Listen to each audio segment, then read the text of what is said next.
get to it. Okay, so what scarred you emotionally as a child? Anyone? I got one. Okay, this is Arkansas, people. I grew up in Arkansas, and I don't know if you're familiar, but they were like movies that came out in the 70s. I was a child of the 70s. And The Legend of the Boggy Creek Monster. It was supposed to be like a movie, but yet a documentary. Have you ever seen this? Is that like Swamp Bigfoot? Kind of. It's Arkansas Bigfoot. Be like Trenchfoot, I guess. It was actually centered around Fouke, Arkansas. The Fouke monster. The monster, though. Was it supposed to be like... it was like Bigfoot. I never knew if it was a Bigfoot or a swamp monster. It was Bigfoot. It was Sasquatch. It was like the Toxic Avenger. It was Sasquatch. No. I mean, okay, so this motherfucking shit, it was supposed to be, true story. Maybe it is. I don't know. All I know is 5-year-old Brandi deeply emotionally wounded by this damn movie. Like, you know what? I talk with my hands. Fuck you. So, and like, I was. She did like that. Fuck you right there. I was deeply emotionally wounded. Like, sometimes I still think about it when I go to the bathroom. like there's a scene where it happens out in the woods, and there's a scene where somebody's on the shitter, right? And Bigfoot comes at them. Swampfoot. Whatever. I don't give a shit. I've never seen the movie.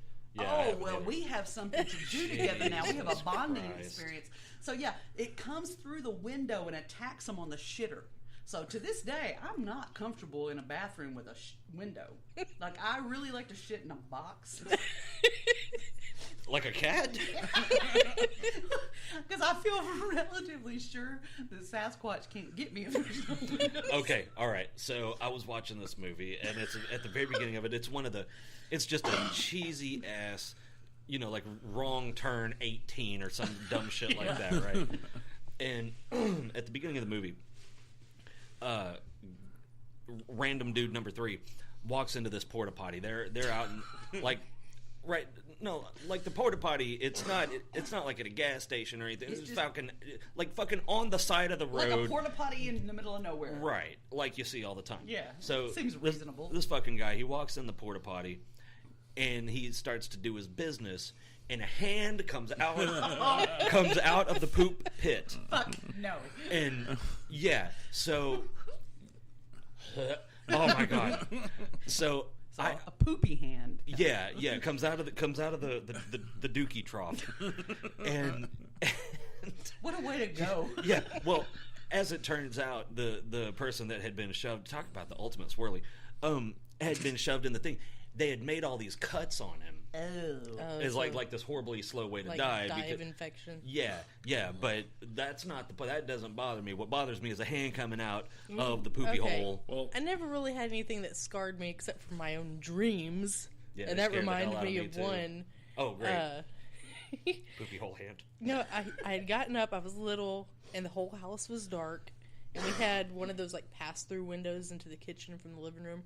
And there was a couch underneath it, and I get up on the couch, and I'm looking into the kitchen, which is pitch black. And there's a and like 20 hands start coming out of the couch cushions, grabbing at me, trying to pull me in. Now, are you seeing this from the point of view as yourself, or like from an outsider?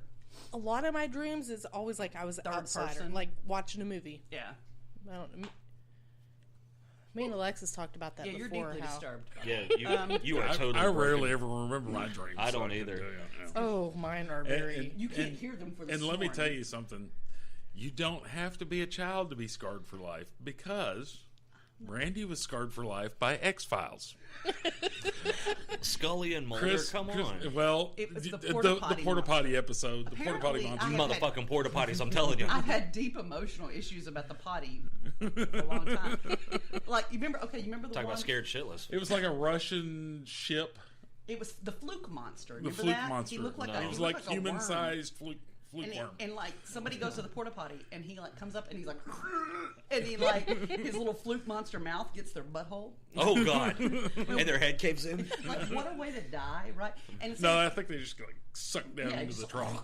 Fucking vapor locked onto this thing. Oh my god! And so at the time where I worked, I worked at a construction yard, and we didn't have indoor toilets. All we had was a porta potty. Oh, hell no.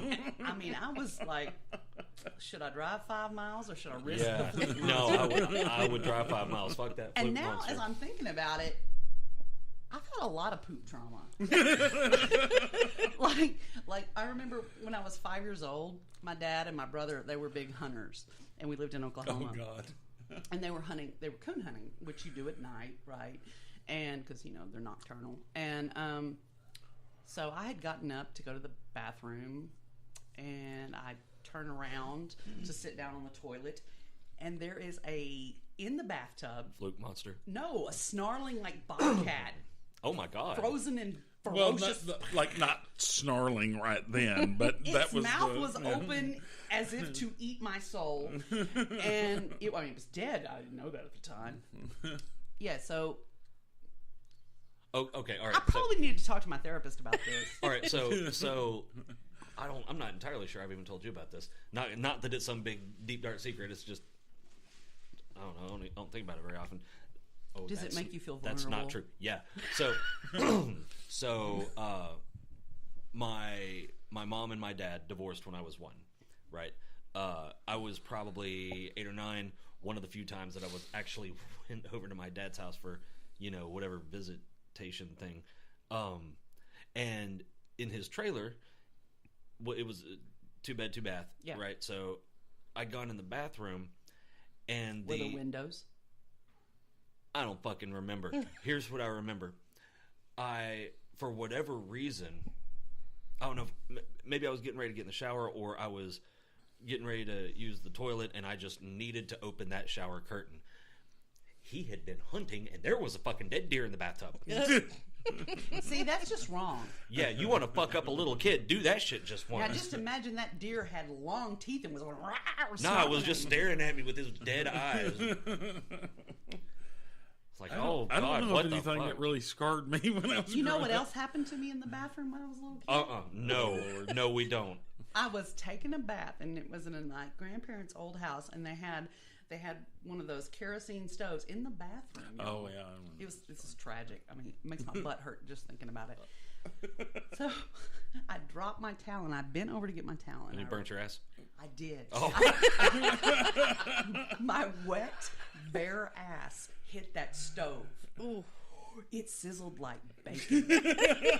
It was like, and I'm like, and so I'm screaming. I could not sit down for 2 weeks. I had to lay on my belly. Like I had major burns on my buttocks. No, my butt talk. Yeah, it. Oh well, I will tell one thing. That I happened know to me. what scarred you. What? The tick. Oh, Did you yeah, have, don't like, go there. Yeah, no, we're going there. No, don't go there. Well, it had to be near your Anyway. butthole. No. Oh, yeah. All right, yeah, got it. But anyway, I remember when I was in elementary Penile school. injury. I don't think having a tick on you is an injury. It was in this case.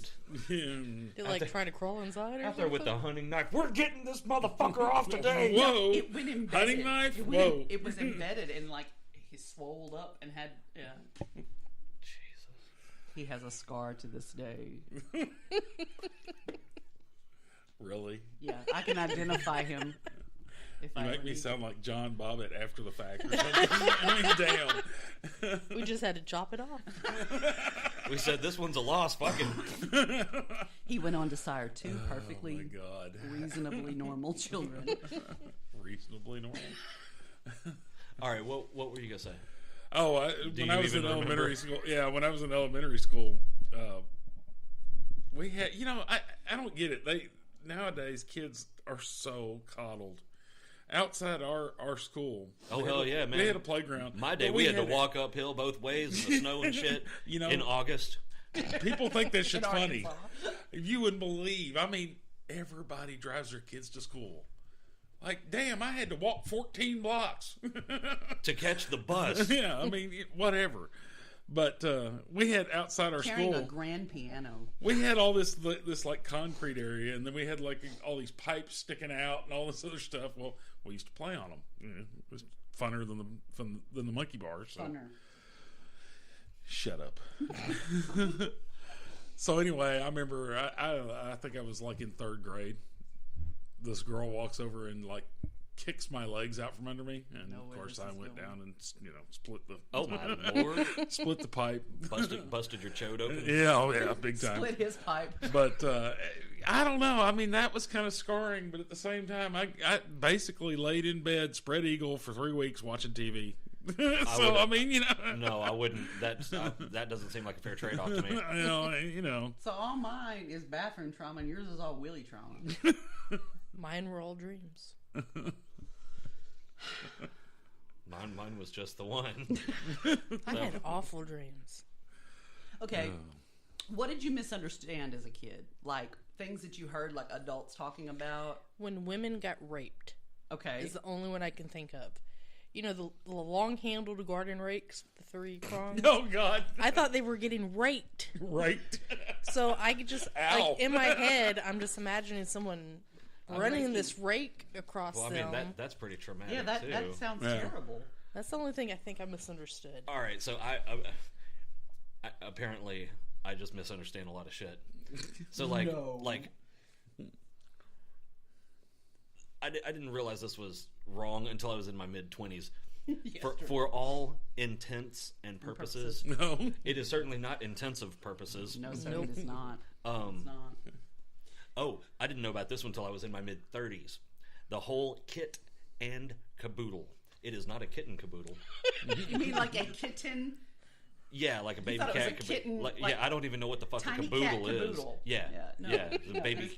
Kit and caboodle. Yeah, what the fuck's a caboodle? Well, I used to hear it was Why can't you just have the kit? because you need the caboodle for mean- shit. The caboodle and the kit go together. I don't know but I thought the caboodle was the kit. But anyway, no, I thought that was the kitten caboodle. No. I'm like, well, that. You're gonna get all of it, I guess. Get the kittens too. Well, it was a big euthanasia was a big thing when I was like it's a topic when I was a kid, and I was so. Why is everybody against those young Asian kids? Yeah, it was like we don't support euthanasia. And I'm like, well, what those little Asian kids ever did to you? Oh, my God. Well, you, sir, are a dickhead. Well, What are you, racist? I was like, euthanasia. That's just kids in Asia. What? I don't get it. But by the way, Chris, the dictionary defines caboodle as the whole number or quantity of people or things in question. So the kit is included in the caboodle. It should be. Exactly. You get the whole kit and caboodle. But if you get the caboodle, you've got the kit by proxy. Or But you don't just get the kit. Sans It's like- caboodle. But if you got the kitten caboodle, then you have all the kittens. It's like saying, everything in the kitchen sink.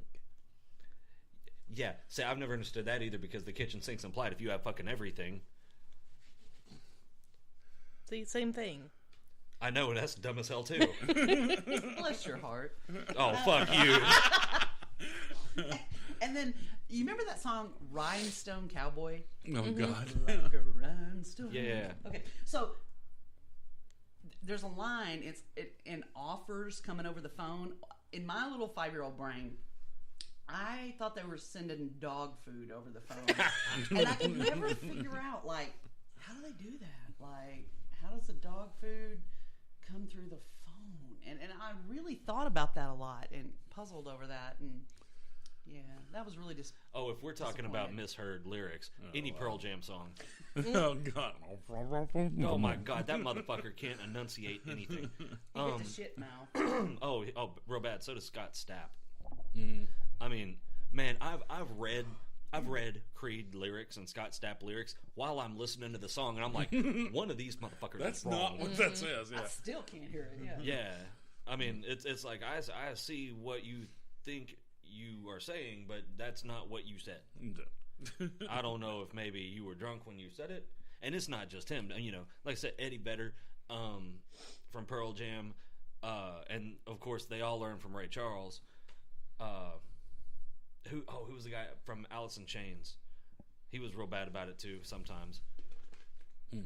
I've even heard there's a couple of times where the guy from Shinedown does it. It's not very often. He's beautiful. But oh Lord. but there's a couple of times where I'm looking at the lyrics as he's singing. I'm like, that's not what he said. Yeah. Somebody's wrong. Well, since it's his song, he's probably right. What if he wrote the lyric sheet? Wrong. Mm-hmm. But if he wrote the song. You know what? I've written plenty of songs